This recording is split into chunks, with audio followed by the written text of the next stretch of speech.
नमोस्तु नमो अरिहंताणं नमो सिद्धाणं नमो आयर्याणं नमो वज्रायाणं नमो लोये सवसाहुणम् ओकारं बिन्दुसंयुक्तं नित्यं ध्यायन्ति योगिनः कामदं मोक्षदं चैव ओंकाराय नमो नमः। वन्दे तु सर्वसिद्धे ध्रुवमचलमणोममं गतिं पते वोचामि समय पाहुड़ मिणमो सुध केवली मणिदम। नमः समय साराय स्वानुभूत्या चकासते चेत स्वभावाय भावाय सर्वभावांतरच्चिदे। जिन स्वानुभूति से खिरी मम स्वानुभूति मरी। श्री विमल धारा जन श्रुत आनंद अमृत से भरी। समता प्रवाह बहावती रागादि विकल्प तोड़ी के। माँ सरस्वती प्रतिभाव वंदन दृष्टि निज में जोड़ी के। दृष्टि निज में जोड़ी। ग्रंथराज समय सार जी यहाँ विराजमान हैं। आचार्य कुंद कुंद स्वामी की यह सुंदर अनुपम रचना है और आचार्य कुंद कुंद स्वामी ने इस पूरे ग्रंथ में अपना ही परिचय लिखा है। स्वयं के बारे में कुछ नहीं लिखने वाले संत स्वयं के बारे में ही सब कुछ लिख रहे हैं। उन्होंने अपना कोई परिचय नहीं दिया, लेकिन उन्होंने पूरा परिचय अपना ही दिया है। सिर्फ अपने ही बारे में उन्होंने सब कुछ बताया है और अपने बारे में क्या बताया है, हम जब उन पंक्तियों को पढ़ते हैं तो हम भी ऐसा ही अनुभव करते हैं कि हमारे बारे में बताया है। यह समय सार ग्रंथ यह इतिहास है। यह समय सार ग्रंथ कथा है। इस समय सार ग्रंथ में कहानी सुनाई है किसकी कि मेरी ही कहानी सुनाई है। इसमें मेरी ही चर्चा की गई है और उसमें भी ये जो 14वीं गाथा चल रही है, इस 14वीं गाथा में अलग अलग विशेषणों के आधार पर उस गायक भगवान आत्मा को माने मुझे ही समझाया गया है।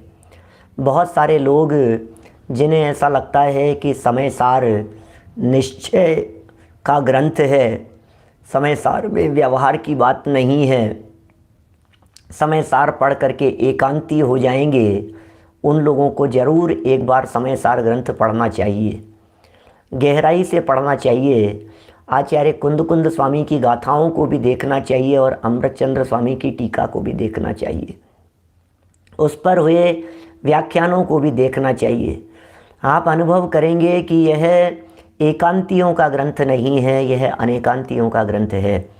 आचार्य कुंद कुंद स्वामी और अमृतचंद्र स्वामी हर जगह पर बैलेंस बना करके बात करते हैं। एकांत निश्चय की चर्चा उन्होंने कहीं नहीं की है, उन्होंने व्यवहार सहित निश्चय की चर्चा की है।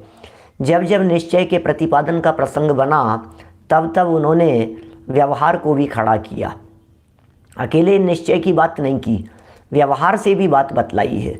निश्चय और व्यवहार दोनों का बड़ा संतुलन है। यहाँ इस 14वीं गाथा में भी जहाँ 5 विशेषणों के माध्यम से कुंद कुंदाचार्य देव इस भगवान आत्मा का स्वरूप बतला रहे हैं, वहीं अमृतचंद्राचार्य देव वहाँ निश्चय और व्यवहार के संतुलन की बात करते हैं। 5 विशेषण जो दिए गए थे आप सबको याद होंगे। अवध, स्पष्ट, अनन्य, नियत, अविशेष और असंयुक्त। ये 5 शब्द हैं। अबद्ध, स्पष्ट, अनन्य, नियत, अविशेष और असंयुक्त। इन 5 शब्दों के आधार पर निश्चय व्यवहार शैली में या शुद्ध नय और व्यवहार नय भूतार्थ और अभूतार्थ पने को यहाँ अच्छे ढंग से घटित करेंगे। इससे पहले कि प्रकरण को आगे बढ़ाएं, एक बार कुंदाचार्य देव की वाणी हमारे कानों में गूंजनी चाहिए। इस अभिप्राय से हम यहाँ 14वीं गाथा का पाठ करते हैं। पेज नंबर 43, 43 नंबर पेज देखिए। जोपसद्य पाणम अबद्धपुट्ठम अनन्यं नियदम अविशेषम संयुक्तम तम शुद्धनयं वियाणीहि। अबद्धपुट्ठ अनन्य नियत विशेष जाने आत्म को संयोग विरहित भी कहे जो शुद्ध नय उसको कहे। क्या क्या लिख रहे हैं? अबद्ध स्पष्ट अनन्य नियत अविशेष जाने आत्मा को ऐसा जानिए, संयोग से रहित भी देखिए, और जो संयोग से रहित देखता है, जो इन 5 विशेषणों से सहित देखता है, कुंदाचार्य देव कहते हैं ऐसी दृष्टि को हम शुद्ध नय कहते हैं। शुद्ध नय का चश्मा जिनकी आंखों पर लगा हुआ होता है, उन्हें वस्तु का स्वरूप ऐसा दिखाई देता है। जिन्हें वस्तु का स्वरूप ऐसा दिखाई देता है, उस दृष्टिकोण को शुद्ध नय कहा जाता है। एक सिक्के के 2 पहलुओं जैसे हैं, एक तीर से 2 शिकार जैसी जगत में बात कही जाती है। यहाँ एक साथ 2 बातें कह रहे हैं। शुद्ध नय का स्वरूप भी बतला दिया है और आत्मा का स्वरूप भी बतला दिया है। आत्मा के स्वरूप को बतलाने वाले को शुद्ध नय कह दिया है, और शुद्ध नय उसे कहा है जो आत्मा के स्वरूप को बताता है। ख्याल में आई क्या बात? 1 से 2 बात एक दिख रही है, लेकिन 2 बातें यहाँ कह दी गई है। शुद्ध नय से देखो तो आत्मा दिखता है, और आत्मा को देखो तो शुद्ध नय लागू हो जाता है। हैं? क्या कह रहे हैं? आत्मा को देखते हैं तो शुद्ध नय लागू हो जाता है, और शुद्ध नय से देखते हैं तो आत्मा दिखाई देने लगता है। क्या स्वरूप है भाई साहब! दोनों एक सिक्के के 2 पहलू जैसे दिखाई देते हैं। विषय करने वाले की दृष्टि से देखते हैं तो शुद्ध नय, और विषय की दृष्टि से देखते हैं तो आत्मा। एक विषय है, एक विषय करने वाला है। जो करने वाला है वो नय है, जिसे किया जा रहा है वो आत्मा है। क्या बात कह रहे हैं बोलो? माने कौन विषय करेगा? बोले शुद्ध नय। बोले किसको विषय करेगा? बोले जिसे विषय करेगा वो शुद्ध नय का विषय, जिसे विषय करेगा वो आत्मा। क्या आत्मा को कौन विषय करेगा? कि बोले शुद्ध नय। शुद्ध नय किसको विषय करेगा? कि आत्मा को। क्या आत्मा को विषय करने वाले को क्या कहते हैं? बोले शुद्ध नय। ऐसा ही स्वरूप है। तो गाथा तो वास्तव में शुद्ध नय का कथन करने वाली ही है, लेकिन अमृतचंद्राचार्य देव तर्क करते हैं।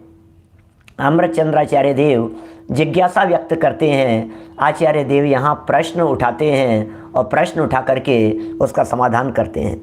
43 नंबर पेज पर सीधे आ जाइए आप टीका की तरफ। क्या कह रहे हैं? अबंध में बंध की अनुभूति की चर्चा कराने वाली ये चर्चा है। ये प्रकरण अबंध तत्व को दिखाने वाला है। ये बंध के बीच में रहते हुए अबंध को दिखाने वाला है। अरे कर्मों के मध्य में रहता हुआ भी इस आत्मा को देखो तो कर्म से रहित दिखाई देता है। कर्मों के बीच में रहता हुआ भी कर्म से रहित दिखाई देता है। संयोगों के बीच में रहता हुआ भी संयोगों से रहित दिखाई देता है। ये क्या बात कहना चाहते हैं? ये देखिए, अबद्ध स्पष्ट, टीका की पंक्ति पढ़ रहा हूँ यहाँ।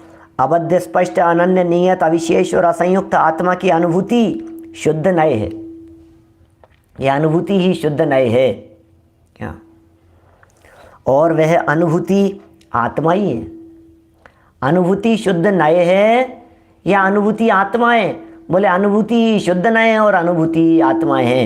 एक सिक्के के 2 पहलू। ठीक है ना? कितने सुंदर शब्द हैं। इन 5 विशेषणों की से संयुक्त, इन 5 विशेषण जो दिए हैं, इन 5 विशेषणों से आत्मा की अनुभूति, 5 से 5 की अनुभूति नहीं, 5 से 5 की अनुभूति नहीं, ये आत्मा की अनुभूति, ये शुद्ध नय है। और वह अनुभूति बोले जिस अनुभूति को आप शुद्ध नय कह रहे हो, उस शुद्ध नय के बीच में, बोले नहीं, उस शुद्ध नय को हम अनुभूति कह रहे हैं और उसी अनुभूति को शुद्ध नय कह रहे हैं, उसी अनुभूति को आत्मा कह रहे हैं। इस प्रकार एक आत्मा ही प्रकाशमान होता है। अरे ये प्रकाशमान आत्मा है भैया, ये प्रकाशमान आत्म तत्व है। ये आत्म तत्व ही सदा काल प्रकाशमान दिखाई देता है। शुद्ध नय, आत्मा की अनुभूति या आत्मा सब एक ही है, अलग अलग नहीं है। ओ, आपको अलग अलग दिखाई देता है। ये कहता है शुद्ध नय तो ख्याल में आ गया, आत्मा समझ में नहीं आया। अरे तुझे शुद्ध नय समझ में आए तो आत्मा समझ में नहीं आए, ऐसा कैसे होगा? क्योंकि आत्मा के समझ का नाम ही तो शुद्ध नय है। नहीं, शुद्ध नय तो समझ में आ गया, लेकिन आत्मा की अनुभूति नहीं हुई। अरे क्या बात करता है भाई, शुद्ध नय समझ में आने को ही अनुभूति कहते हैं कि अनुभूति तो हो जाएगी, लेकिन वो शुद्ध नय समझ में। अरे क्या बात कर रहा है भाई, नय और अनुभूति ये दो चीजें नहीं है। अरे साहब क्या बात कर रहे हो पंडित जी, हमने तो सुना है नय तो विकल्पात्मक होते हैं, नए तो विकल्प स्वरूप होते हैं। कि हाँ, तुमने बिल्कुल सही सुना है, लेकिन यहाँ शुद्ध नए शब्द का प्रयोग विकल्प के अर्थ में नहीं है। यहाँ शुद्ध नए शब्द का प्रयोग निर्विकल्प अनुभूति के अर्थ में है। ओ, यहाँ जो शुद्ध नए शब्द का प्रयोग किया है वो निर्विकल्प अनुभूति के अर्थ में किया गया है, आत्म अनुभूति के अर्थ में किया गया है। प्रश्न उठाया इस प्रकार का, ऐसे आत्मा की अनुभूति कैसे हो सकती है, ये पॉसिबल कैसे है? ये बड़ा सुंदर प्रश्न है कि आत्मा की अनुभूति संभव नहीं है। अरे क्या बात कर रहे हो यार, आत्मा की अनुभूति कैसे होगी? आत्मा शुद्ध है ही नहीं, आप शुद्ध आत्मा की अनुभूति की बात कर रहे हो। आप अबद्ध स्पष्ट आत्मा की अनुभूति की बात कर रहे हो। आत्मा तो साफ साफ बंधा हुआ है, कैसे अबद्ध स्पष्ट की अनुभूति होगी? भाई समझ में आ रही है कि आपको बात क्या कह रहे हैं? ये प्रकरण क्या चल रहा है?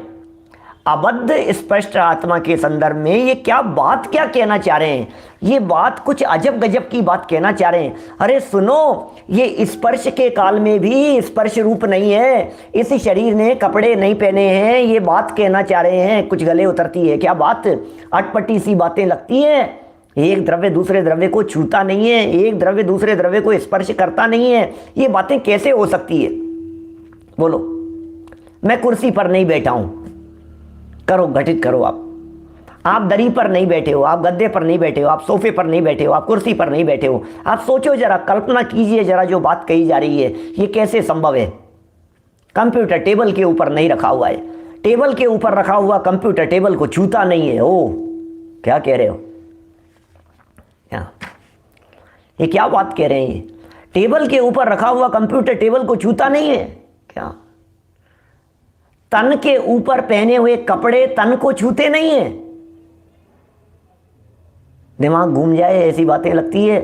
कैसी अटपटी सी लग रही है बातें, सुनने में कैसी अजीब सी लगती है हमारे को। ये कैसी बातें कर रहे हो? हाँ, ये बात उसी तरह की है जिस तरह की बात चलती हुई घड़ी भी चल नहीं रही है, चलता हुआ कुम्हार का चाक भी स्थिर है। ये ऐसी बातें, स्थिर रहते हुए भी चल रहा है और चलते हुए भी स्थिर है। ये घड़ी भी इसी तरह की है, चलते हुए भी स्थिर है और स्थिर रहते हुए भी चल रही है। ओ, क्या बात कहें, ये क्या शब्द दिए जा रहे हैं? क्या ये किस तरह के शब्द दिए जा रहे हैं भाई साहब? कुछ न कुछ बात अलग हटके ये प्रश्न खड़ा किया इस तरह के। ऐसे आत्मा की अनुभूति कैसे होगी यार? मेरे को ये समझ में नहीं आ रहा है, कैसे होगी? पहले पूरी दिखाओ मेरे को, ऐसे कैसे? मुझे कर्म से आत्मा को अलग करके दिखाओ। कर्म से यदि आत्मा अलग है और उसकी अनुभूति करने की आप बात कर रहे हो, तो हमें ऐसा लगता है कि सिद्ध भगवान की आत्मा की अनुभूति की बात कर रहे हो। क्या ये सिद्ध भगवान की आत्मा की अनुभूति की चर्चा चल रही है? क्या यहां यह कहा जा रहा है कि सिद्ध भगवान की आत्मा का अनुभव करो? कर्म से रहित आत्मा की अनुभूति की बात कर रहे हैं? अरे भाई देखो तो सही रहा। क्या कहें? ये कह रहे हैं ऐसे आत्मा की अनुभूति कैसे हो सकती है? उत्तर सुनो जरा, उत्तर सुनो, कितना गजब का कह रहे हैं। अरे ये अमृत चंद्राचार्य देव की दृष्टि है, उदाहरण से बात सिद्ध कर रहे हैं। प्रश्न तो बिल्कुल वाजिब है सचिन जी, प्रश्न तो बिल्कुल वाजिब है, हमें दिखाई देता है ये प्रश्न, और ये प्रश्न उठता है और ऐसा प्रश्न उठना भी चाहिए। क्या बात कर रहे हो आप? कर्म का उदय नहीं है क्या हमारे? कर्म का बंधन नहीं है क्या हमारे? टोडरमल जी साहब के विरोधी हैं क्या ये? टोडरमल जी इनके विरोधी थे? टोडरमल जी ने मोक्ष मार्ग प्रकाशक दूसरे अध्याय में कर्मों के अनादि पने की सिद्धि की है, कर्म बंधन की सिद्धि की है, अनादि बंध की सिद्धि की है, कर्म बंधन का निदान उन्होंने किया है। अरे कितना विस्तार से उन्होंने प्रकरण किया। और पंडित जी, संजीव जी, आपने तो उस पर प्रवचन भी किए हैं। आज आप कुछ और कह रहे हो, वहां कुछ और कह रहे थे कि भैया ऐसा ही है, हम क्या बताएं तुम्हारे को, वस्तु का स्वरूप ही ऐसा ही है। वस्तु के स्वरूप में ही ये दो पक्ष पड़े हुए हैं, स्वरूप में ही ऐसा ही है। इस वस्तु के स्वरूप में इसी तरह की बातें हैं। देखिए जरा 43 नंबर पेज को देखिए, नीचे उत्तर की लाइनें देखिए। प्रश्न का उत्तर दिया जा रहा है, बद्ध स्पष्टादि भावों के अभूतार्थ होने से यह अनुभूति हो सकती है क्या? यह अनुभूति कैसे हो सकती है? यह अनुभूति कैसे हो सकती है, ये बताओ, यह अनुभूति कैसे हो सकती है? बोले बद्ध स्पष्टादि भावों के, ध्यान देना क्या लिख रहे हैं, बद्ध स्पष्टादि भावों के, बंधे हुए भावों के, जो भाव बंधे हुए हैं, उन बंधे हुए कर्म की अवस्था में यदि उन्हें अभूतार्थ देखा जाए तो आत्मा आपको शुद्ध दिखाई दे सकता है, बंधे हुए के काल में भी। बंधे हुए के काल में भी आप उस बंधन को मत देखो, बंधन को मत देखो। जब आप आम खरीद करके लाते हो तो आप आम का छिलका नहीं देखते हो, आपके दिमाग में उसकी मिठास आती है, आपके दिमाग में उसका रस आता है। उस काल में भी आपको वही दिखाई दे रहा है।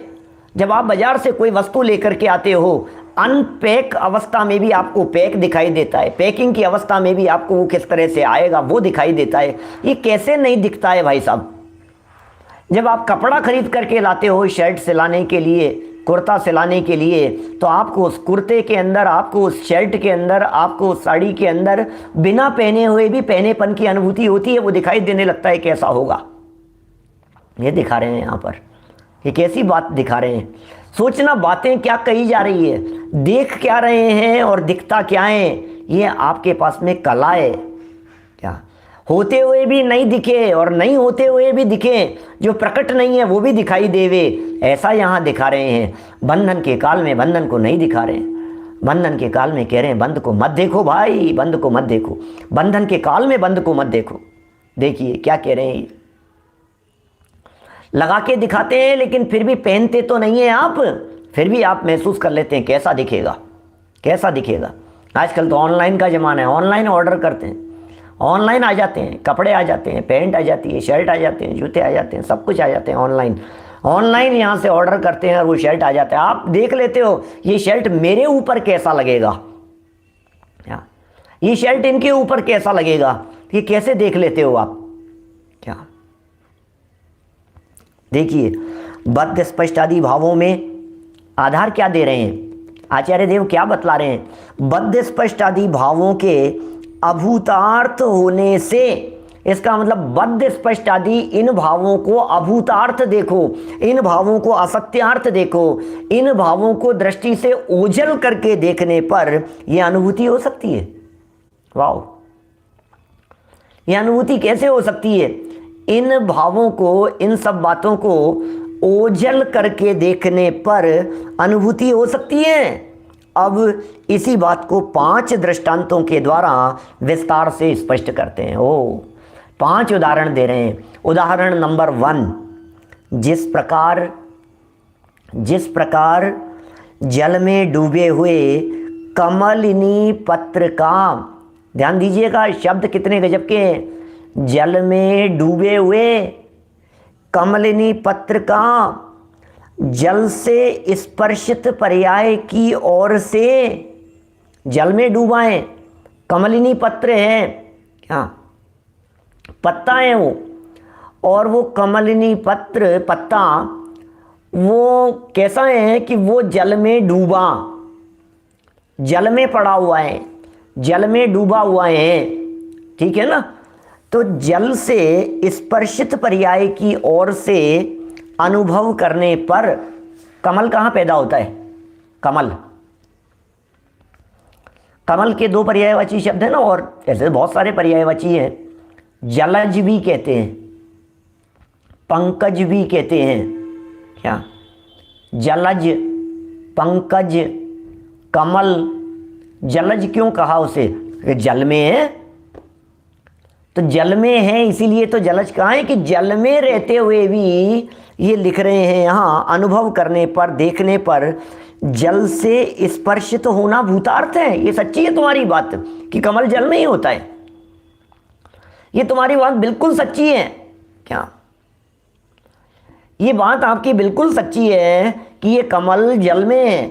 और सुनो, जल में रहते हुए भी, जल में उत्पन्न होते हुए भी यदि वो जल से ऊपर दिख रहा है आपको, अब हम ये कह रहे हैं कि उस कमल के पत्ते को, कमलिनी पत्र को, यदि उसको पत्ते को निकाल करके जल में डाल दिया जाए या फिर जल का स्तर बढ़ा दिया जाए, तो जो कमल के पत्ते हैं वो जल से स्पर्श दिख रहे हैं, स्पर्शित दिख रहे हैं, डूबे हुए दिखाई दे रहे हैं। भाई कमल तो जल में ही डूबा हुआ दिखाई दे रहा है, तो ये भूतार्थ है। ये बात सच्ची है कि वो कमल जल में है, कमल के पत्ते जल से स्पर्शित हैं, ये बात बिल्कुल सच्ची दिखाई दे रही है, सत्यार्थ है। तथापि फिर भी जल से किंचित मात्र भी स्पर्शित न होने योग्य,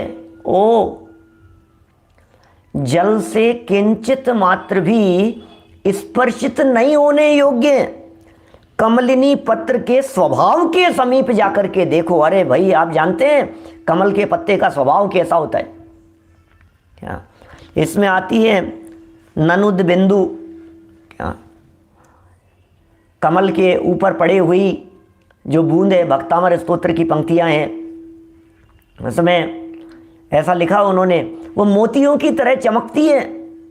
इसका मतलब कमल का जो पत्ता होता है उसको जल में डुबो देने पर भी उसका जो स्वभाव है ना, वो गीला नहीं होता, वो रूखापन है उसमें, के चिकनापन है, जो भी उसका स्वरूप है, जैसा माने वो पानी को टच नहीं। जैसे मान लीजिए कपड़ा है, तो कपड़े के ऊपर पानी गिरा या पानी ने कपड़े को, या कपड़े ने पानी को छुआ, तो क्या होगा? इस कपड़ा गीला हो जाएगा, गीला हो जाता है ये कपड़ा।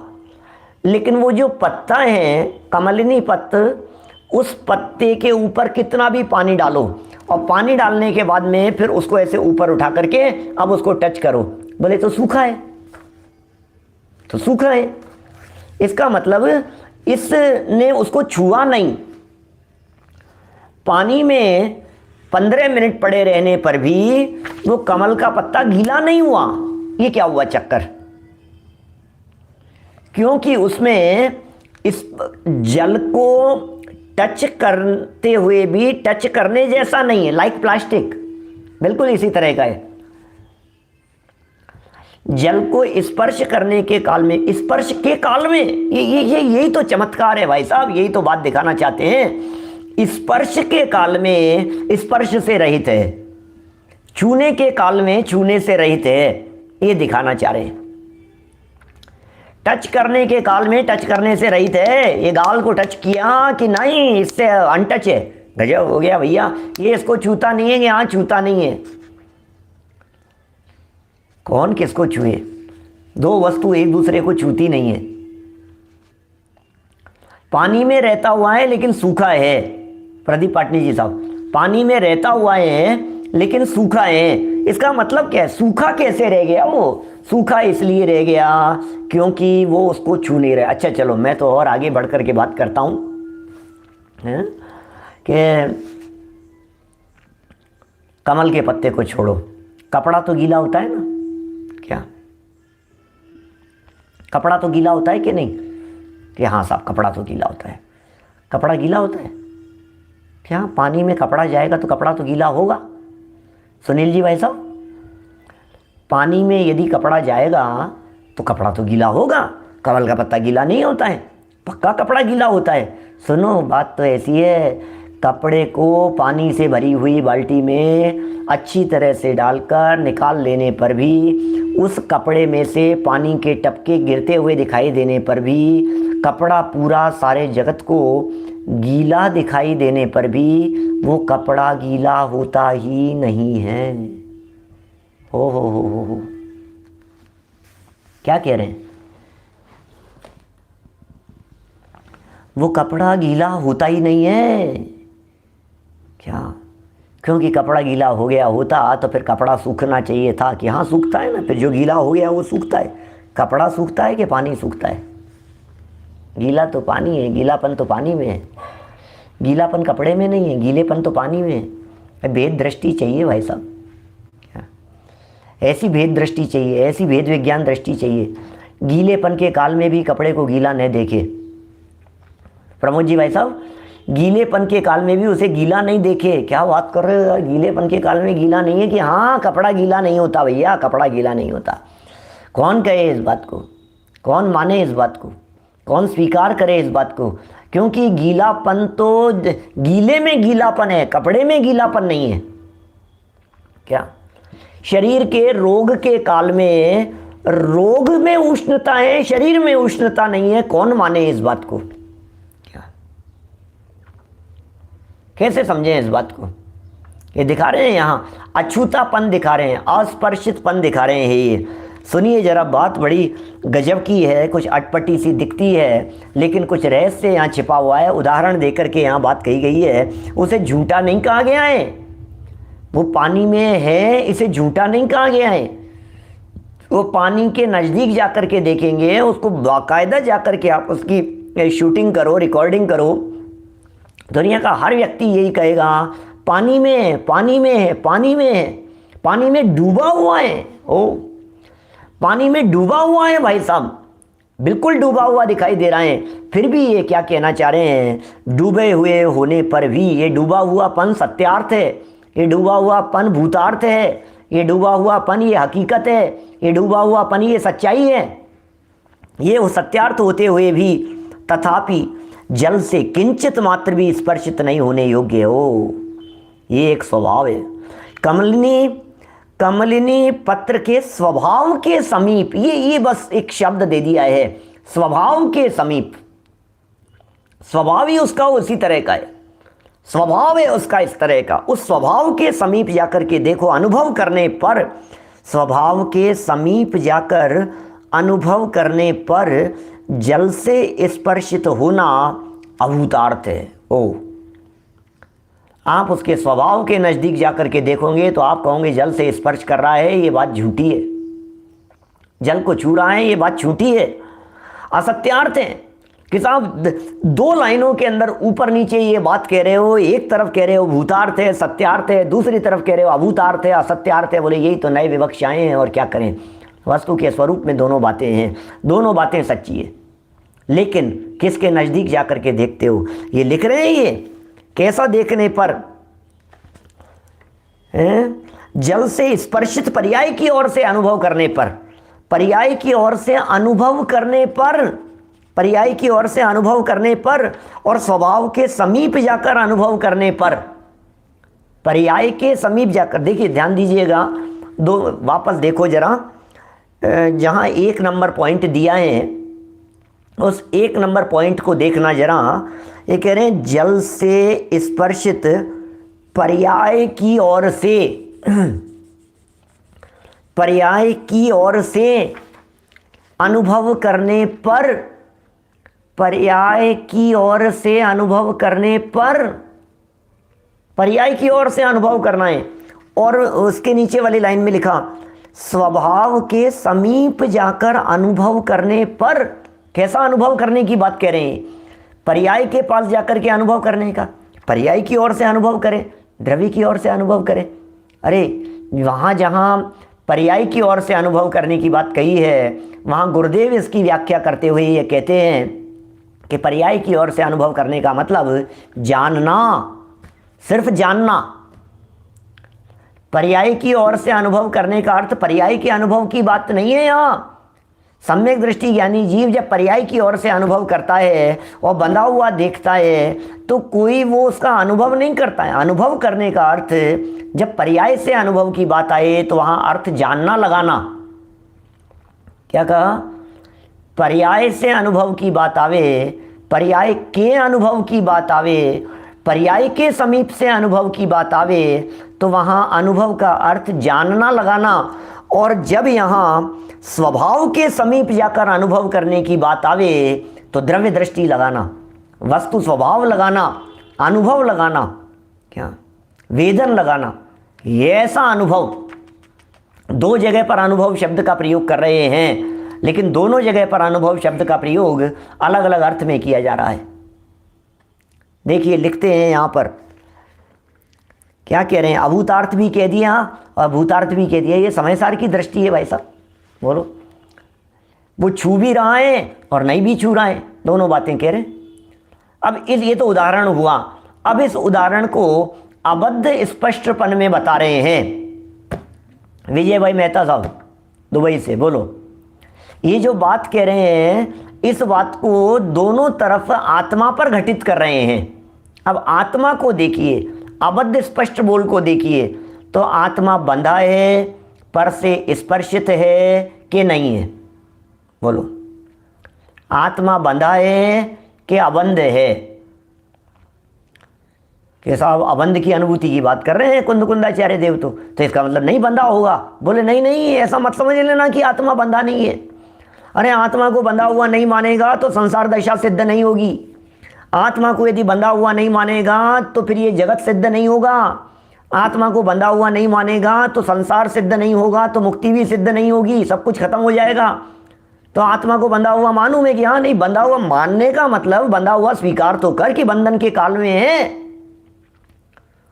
लेकिन बंधन के काल में होते हुए भी यदि तू बंधा हुआ ही मानेगा तब भी मुक्त नहीं हो पाएगा। ये क्या करें भैया, ये कैसी उलट फांसी आए, ये कबीर की उलट फांसी हो जैसी है। उल्टी सीधी बातें दिखाई देती है हमारे को, समझ में नहीं आ रहा है। आप ये कह रहे हो कि बंधा हुआ नहीं मानेगा तो संसार दशा सिद्ध नहीं होगी, और बोले यदि तू मुक्त नहीं मानेगा उसे तो मुक्ति नहीं होगी। लो, बंधा हुआ नहीं मानेगा तो संसार दशा सिद्ध नहीं होगी, और यदि तू मुक्त नहीं मानेगा उसे, अबंध नहीं मानेगा, तो मुक्ति की प्राप्ति नहीं होगी। अरे मैं क्या करूं, एक को स्वीकार करने पर मुक्ति का अभाव है और एक को अस्वीकार करने पर संसार का अभाव है, मैं क्या करूं? बोलो, क्या अनेकांत रूप से वस्तु को स्वीकार कर। यदि मुक्ति की प्राप्ति करनी है तो बंधन की स्वीकृति के काल में बंधन से रहित चैतन्य आत्म तत्व को देखने का प्रयत्न कर। क्या लिख रहे हैं? यदि सच में मुक्ति की प्राप्ति करनी है, यदि सच में सुखी होना है, यदि सच में आनंद मग्न होना है, तो आचार्य देव यह कहना चाहते हैं बंधन की स्वीकृति पूर्वक बंधन से रहित आत्म तत्व का अनुभव करने का प्रयत्न कर। इससे संसार दशा, संसार पूर्वक सिद्ध दशा की प्राप्ति हो जाती है। संसार पूर्वक सिद्ध दशा की प्राप्ति कैसे होगी? ये संसारी जीव संसार से परे कैसे होगा? ये जीव संसार से पार कैसे होगा? इसे अनंत अतीन्द्रिय सुख और आनंद की प्राप्ति कैसे होगी? बताओ। ज्ञानियों को अपने जीवन में ये दोनों बातें, अवनीश भाई, ये दोनों बातें ज्ञानियों को बराबर ख्याल में आती है। अबंध तत्व का लक्ष्य होता है और बंध की स्वीकृति होती है। बोलो, क्या कहा सुनील जी सर्राफ साहब? अबंध तत्व का अनुभव होता है और बंध की स्वीकृति होती है। ये दोनों बातें ज्ञानियों के जीवन में सदा काल चलती है, छद्मस्त दशा में सदा काल चलती है। अबंध की अनुभूति और बंध की स्वीकृति, बंधन की स्वीकृति और अबंध तत्व की अनुभूति। बंधन की स्वीकृति न करे और अबंध की चर्चा करे तो मैं कहता हूं सांख्य मत खड़ा हो जाएगा। क्या बंधन की स्वीकृति यदि न होवे, सर्वथा बंधन का यदि निषेध करे तो वेदांत खड़ा हो जाएगा, सांख्य खड़ा हो जाएगा, एकांतवादी हो जाएंगे। क्योंकि यदि आप इस तरह की बात करो, नहीं नहीं बंधन तो होता ही नहीं है, नहीं बंधन तो है ही नहीं, नहीं बंधन तो किसी अपेक्षा से नहीं है, नहीं सर्वथा आत्मा अबंधी ही है, नहीं आत्मा को तो अबंधी मानो, तो भाई एकांतवादी हो जाएगा। क्या बात कर रहे हैं? सांख्य वेदांत दर्शन जैसे दर्शन खड़े हो जाएंगे, मिथ्यात्व का पोषण होगा। इसलिए जिस रूप से जनागम में बंधन कहा गया है उस रूप से बंधन को स्वीकार कर, और जिस तरह से अबंध कहा गया है उस अबंध तत्व को देख। देखो देखना तो अबंध तत्व को ही है, ध्यान देना, देखना तो अबंध तत्व को ही है क्या, लेकिन अबंध तत्व को देखते समय भी बंधन की स्वीकृति हाँ हाँ होगा। हाँ समझ में आ रही है बात? क्या है भाई, हम मान रहे हैं उसको, लेकिन उससे काम नहीं चलेगा, उस बंधन के रोने रोने से काम नहीं चलेगा, क्योंकि अब तो मुक्ति का प्रयत्न बंधन के रोने रोने से नहीं होता है। मुक्ति की प्राप्ति में बंधन का रोना नहीं रोया जाता है। आदरणीय युगल जी बाबूजी साहब एक एग्जाम्पल दिया करते थे, कोई व्यक्ति गड्ढे में गिर गया चलते चलते, और गड्ढे में गिर गया और अब वो रोना रो रहा है। किस बात का? गड्ढे का रोना रो रहा है, गिरने का रोना रो रहा है कि कुछ नहीं होने वाला है। गड्ढे में गिर गया, इस बात की स्वीकृति पूर्वक अब ये रहने लायक नहीं है और मैं यहां से निकल सकता हूं, ये प्रयत्न कर। रोता रहे, गड्ढा किसने खोद दिया था, किसने कर दिया था, दिखता नहीं है, बीच सड़क के ऊपर गड्ढा, गिर गया, मेरे चोट लग गई। और कोई व्यक्ति श्री गुरु जैसे निकालने के लिए आवे हैं उनको, और हाथ पकड़ने के लिए कहें, हस्तावलंबन दे, कहे कि अरे मैं तुम्हें निकालता हूं, कि नहीं मत निकालो मेरे को, पहले ये बताओ ये गड्ढा किसने खोदा था, मैं उसकी खबर लेने वाला हूं। कि अरे भाई हम तुझे निकाल रहे हैं, ये वीतरागी संत तुम्हें निकाल रहे हैं।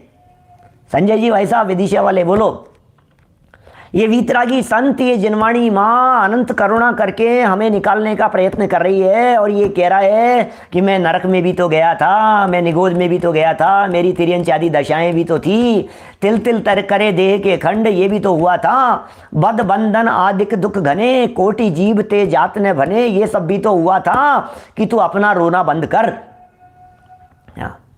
रोना बंद कर भैया, रोना बंद कर। क्यों? क्योंकि अब तो तेरे लिए ये जो आ गए हैं सहयोग करने वाले, अब जो तेरे पास में आ गए हैं, ये तुझे इस कष्ट से निकाल लेंगे। क्या कि नहीं नहीं मैं तो निकल जाऊंगा, फिर कोई दूसरा गिर जाएगा, आखिर इस गड्ढे का तो उपाय करना ही पड़ेगा कि तू चिंता मत कर, ये संसार दशा है, यहाँ लोग गिरेंगे भी, यहाँ लोग पड़ेंगे भी, यहाँ लोगों के हाथ पांव टूटेंगे भी, यहाँ ये लोग दुखी भी होंगे, ये लोग जन्म मरण भी करते रहेंगे, ये लोग रागी द्वेषी भी होंगे। नहीं नहीं मैं तो इस गड्ढे को भरूंगा। अरे तू कैसे भरेगा? चिंता मत कर, विकल्प मत कर। क्या इस गड्ढे को भरने का काम तेरा नहीं है, तू तो इतना देख कि मैं चलते समय गड्ढे में नहीं गिर जाऊं, बस इस बात का ध्यान रखना। मेरे साथ ये नहीं हो जाए, इस बात का ध्यान रखना। मेरे साथ अहित नहीं हो जाए, इस बात का ध्यान रखना। ये संसार परिभ्रमण मेरा नहीं होवे, इस बात का ध्यान रखना है कि हुआ था ये सच्ची बात है। क्या हुआ था ये सच्ची बात है, लेकिन हुआ था रखने लायक नहीं है। बंधन था, ये बात सच्ची है, लेकिन इस बंधन के काल में भी वही रस्सी से जो जैसा बंधन किया गया, उस बंधन के काल में भी नहीं बंधा है, ऐसी बात कहना चाह रहे हैं। समझ में आ रही है बात? ये बात क्या दिखाना चाह रहे हैं? देखिए ये दिखा रहे हैं नीचे, अभी तो अनुभवी तो पढ़ा ही नहीं अपन ने, उदाहरण पढ़ा है। सिद्धांत देखिए जरा, सिद्धांत क्या दिखा रहे हैं।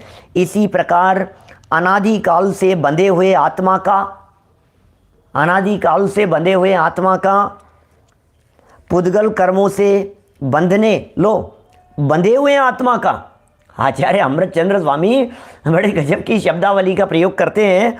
ये कह रहे हैं अनादि काल से बंधे हुए आत्मा का, ये क्या लिख रहे हैं?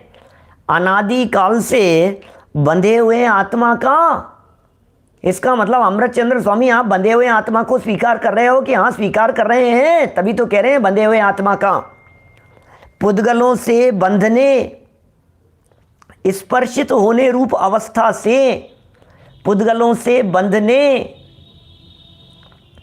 पुद्गलों से बंधने, पुद्गल कर्मों से बंधने और स्पर्शित होने रूप अवस्था से अनुभव करने पर उस अवस्था से अनुभव करने पर, इसका मतलब उस अवस्था से ज्ञान करने पर, अनुभव करने पर माने उस अवस्था का ज्ञान करने पर बद्ध स्पष्टता भूतार्थ है। हो ऐसा अनुभव करने पर बद्ध स्पष्टता भूतार्थ है, बंधा हुआ है। ये साची बात है भाई, ये सच्ची बात है, सत्यार्थ है। तथापि, ये टोडरमल जी के किंतु परंतु जैसा है। तथापि ऐसा होने पर भी, ऐसा है फिर भी, पुद्गल से किंचित मात्र भी स्पर्शित न होने योग्य आत्म स्वभाव के समीप जाकर अनुभव करने पर, अरे पुद्गल से किंचित मात्र भी स्पर्शित न होने योग्य, ये पुद्गल कर्म आत्मा को कैसे बांधे भैया? आत्मा तो अस्पर्शी है। मैं अरस अरूपी अस्पर्शी, पर से कुछ भी संबंध नहीं। अछूता अस्पर्श स्वभाव कह रहे हैं। क्या क्या लिख रहे हैं? ये क्या लिख रहे हैं? किंचित मात्र भी स्पर्शित न होने योग्य, ये स्वभाव है आत्मा का, अस्पर्श स्वभाव है आत्मा का। आत्मा कभी किसी को छूता ही नहीं है, आत्मा का अलिप्त रहने रूप स्वभाव है। ये आत्मा उसके साथ में लिप्त नहीं होता है, ये आत्मा उसको छू नहीं सकता है। अरे स्पर्श नाम का गुण तो पुद्गल का गुण है, और आत्मा अस्पर्शी है। पुद्गल में टच होने रूप गुण है, पुद्गल का स्कंद बन जाता है, आत्मा का स्कंद क्यों नहीं बनता? बताओ। 2-5 जीव मिलकर के एक अखंड पिंड क्यों नहीं बन जाता? ये तो बताओ।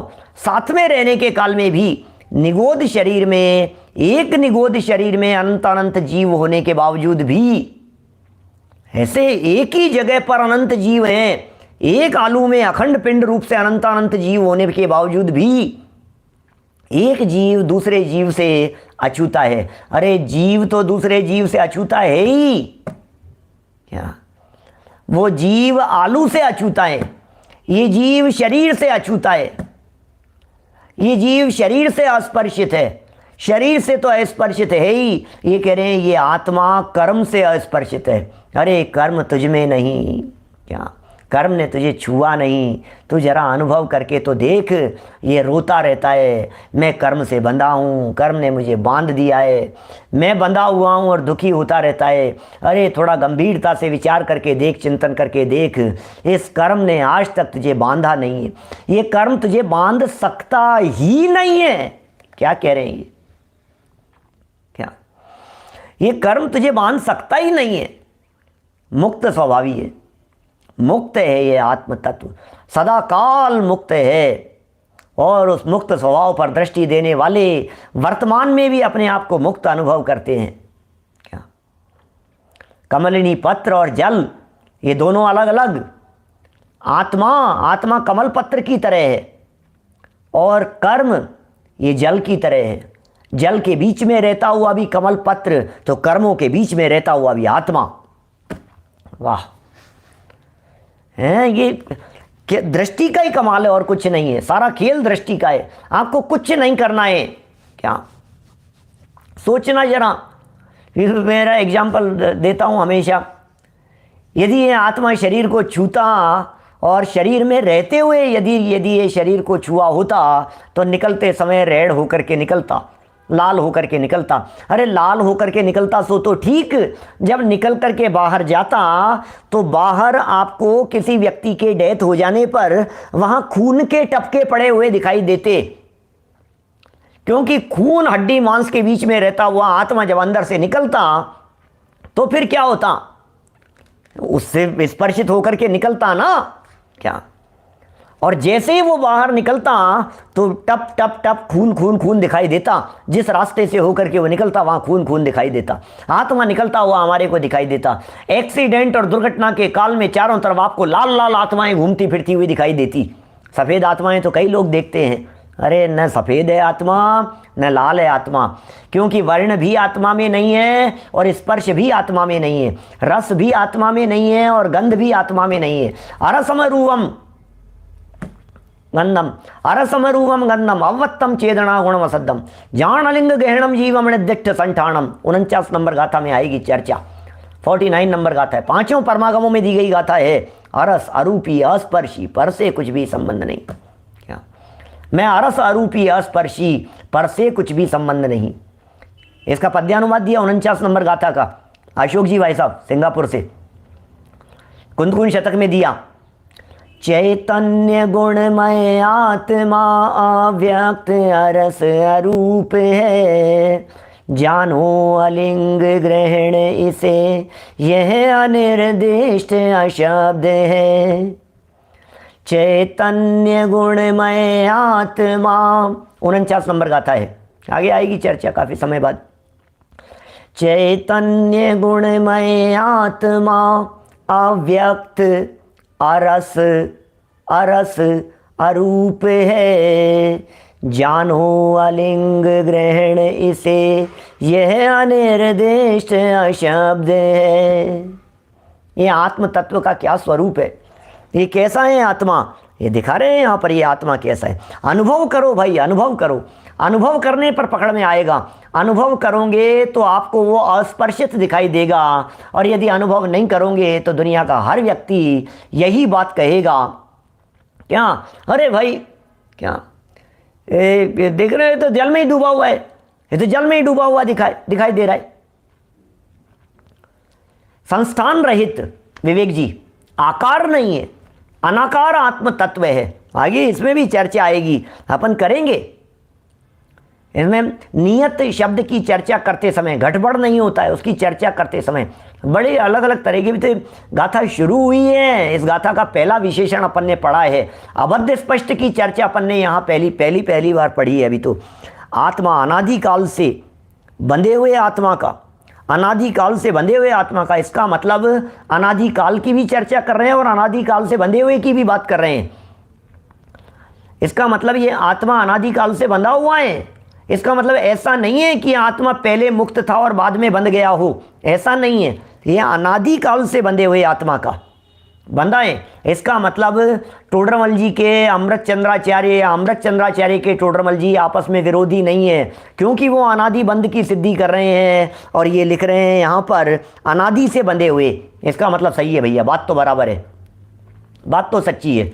अनादि से बंधे हुए आत्मा का और कर्मों से बंधने का, स्पर्शित होने रूप अवस्था से अनुभव करने पर यह बद्ध स्पष्टता, बद्ध माने बंधा हुआ, स्पष्टता माने छुआ हुआ, बंधा हुआ और छुआ हुआ। ये कह रहे हैं आप बंधने की बात कर रहे हो, हम कह रहे हैं छूता ही नहीं है। अच्छा, रस्सी से बांध दिया, समझना क्या कह रहे हैं, रस्सी से बांधा। अब ये कह रहे हैं भाई रस्सी को छूता ही नहीं है, तुमने रस्सी को पकड़ा, ऐसे पकड़ा और फिर बांधा, रस्सी को ऐसे गले में डाला और फिर बांधा। बांधने के बाद में ना, तो ये कह रहे हैं कि रस्सी आत्मा शरीर को छू नहीं रही है। जब रस्सी शरीर को छूती ही नहीं है तो फिर रस्सी शरीर को बांधेगी कैसे? जब कर्म पुद्गल, कर्म में स्पर्श रसगंध वर्ण, कर्म पुद्गल जाति का, कर्म अचेतन, कर्म जड़ और मैं चेतन आत्मा, मेरे में अस्पर्श, इसमें स्पर्श। अब ये स्पर्श वाला इधर जाता है तो आर पार चला जाता है, ऐसे इधर निकल जाता है, इधर से निकल करके उधर चला जाता है। कैसे कैसे छुए? तो साहब छुआ तो ऐसा, फिर अनादि बंध की सिद्धि भी कर रहे हो आप।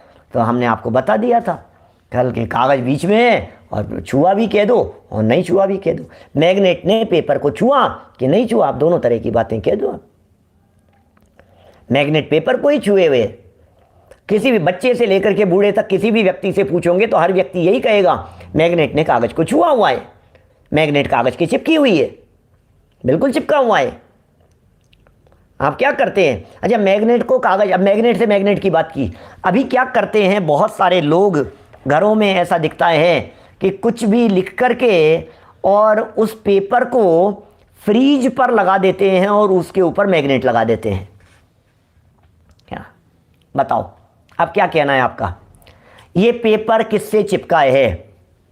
फ्रिज के ऊपर जो आपने पेपर चिपका दिया, बहुत लोगों के घरों में देखा मैंने, क्या पहले हमारे भी लगा देते थे ऐसे, मैंने ऐसे लगाया और ऊपर मैग्नेट लगा दिया, तो ये जो मैग्नेट है इससे पेपर चिपका है ना, क्या मैग्नेट से चिपका है ना, क्या हाँ साहब मैग्नेट से पेपर चिपका हुआ है, मैग्नेट से पेपर चिपका हुआ है। तो एक काम करो, इसको फ्रीज की जगह पर दीवार पर लगाओ, तो अब नहीं चिपकता है। कि क्यों नहीं चिपकता है? मैग्नेट से पेपर चिपकता है ना, तो यहां चिपकाओ, नहीं चिपकता है। कि क्यों नहीं चिपक रहा है भाई साहब? इससे ही चिपकना चाहिए था ना। कि नहीं, मैग्नेट पेपर से चिपका ही नहीं था। क्या? वो तो आयरन से चिपका हुआ है, वो तो लोहे से चिपका हुआ है, वो तो लोहे से चिपकता है। चुंबक चुंबक से चिपकता है, चुंबक लोहे से चिपकता है, चुंबक कागज से चिपकता ही नहीं है, क्योंकि कागज में चिपकने का स्वभाव नहीं है। क्या? इसी तरह का स्वरूप है। यहां यही बात समझाना चाह रहे हैं, भैया कर्म में भले ही बंधने का स्वभाव हो, कर्म में भले ही चिपकने का स्वभाव हो, लेकिन आत्मा में तो चिपकने का स्वभाव ही नहीं है, आत्मा में तो बंधने का स्वभाव ही नहीं है। वो बंधे तो कैसे बंधे? अरे मैं तो मुक्त हूं। मुक्त स्वरूप का अनुभव करो, मुक्त स्वरूप को देखो। मुझे मुक्ति नहीं चाहिए, मुझे मुक्ति की प्राप्ति नहीं करनी है। मैं तो त्रिकाल मुक्त हूँ, मुक्त था, मुक्त हूँ और मुक्त ही रहूँगा। अनादिकाल से कर्म के बीच में रहते हुए भी मैं कभी बंधा नहीं हूँ। ये अमृत चंद्राचार्य देव की दृष्टि है, ये दिखाते हैं यहाँ पर। अनादिकाल से कर्म के बीच में रहते हुए भी अब जब छुआ नहीं है तो फिर मुझे परेशान कर रहा है। अब ये कैसे कैसे परेशान करेगा? जो मुझे छू नहीं सकता वो मुझे परेशान कैसे करे? जो मुझे टच नहीं कर सकता वो मुझे परेशान कैसे करे? बोलो, सोचना जरा, ये क्या लिख रहे हैं? ये जब छू नहीं सकता तो परेशान कैसे करेगा? इसने मुझे चाकू से मारा, कि चाकू को छू ही नहीं सकता तो चाकू से मारेगा कैसे? देखिए, किंचित भी तथापि पुद्गल से किंचित मात्र भी स्पर्शित न होने योग्य। क्या कह रहे हैं ये? तथापि पुद्गल से किंचित मात्र भी, किंचित भी, किंचित भी क्या स्पर्शित न होने योग्य आत्म स्वभाव के समीप जाकर हो, आत्म स्वभाव के समीप जाकर के देखो। अरे ये तो, इसका तो स्वरूप ही इसी तरह का है। कमल पत्र के नजदीक जाकर के देखो, अरे ये तो ऐसा रूखा है, ये तो गीला होता ही नहीं है, वही नहीं है। जाकर के अनुभव करने पर बद्ध स्पष्टता माने बंधा हुआ पन अभूतार्थ है। बद्ध स्पष्टता अभूतार्थ है। बद्ध स्पष्टता माने बंधा हुआ और छुआपन असत्यार्थ है। दूर से देखा तो कुछ और नजर आया और पास आकर के देखा तो कुछ और नजर आया। क्या ऐसे ऐसे बच्चे पहले बहुत वो शायरी जैसे सुनाते थे, दूर से देखा तो ऐसा नजर आया और पास जाकर के देखा तो ऐसा नजर आया। क्या? दूर से देखा तो आत्मा बंधा नजर आया और पास जाकर के देखा तो आत्मा तो कर्म से अछूता नजर आया। ऐसा है, बिल्कुल क्लियर दिखाई देगा पास में जाकर के देखेंगे तो। इसी तरह का स्वरूप है। तो ये पहला विशेषण अबद्ध स्पष्ट के संदर्भ में यहाँ दिया है। दूसरे आदि अन्य विशेषणों के संदर्भ में जो चर्चाएं की है उन्हें अपन यथा समय फिर कल देखेंगे, आगे आगे बढ़ाएंगे 9:20 पर कल। और अभी की चर्चा को यहीं विराम देते हैं। जनवाणी स्तुति। निज निधि निज में बताई, यह अनंत उपकार है, उसके लिए जिन वाणी माँ को वंदना शत बार है, वंदना शत बार है। नौ बार नमो हरिहंताणं, नमो सिद्धाणं, नमो हरि, नमो लोहिया।